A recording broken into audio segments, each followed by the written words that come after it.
Pedangdut Saipul Jamil bebas dari penjara pada Kamis tanggal 2 September tahun 2021.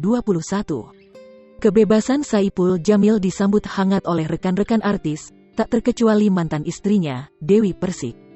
Dewi Persik tanggapi hangat kebebasan Saipul Jamil.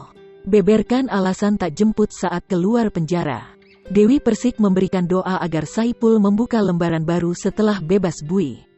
Senang alhamdulillah. Mudah-mudahan diberi kelancaran.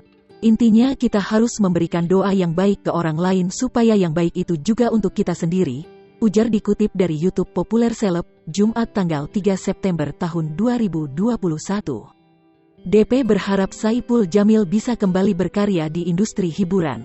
Mudah-mudahan Mas Saipul bisa membuka lembaran baru menutup masa lalu yang pahit.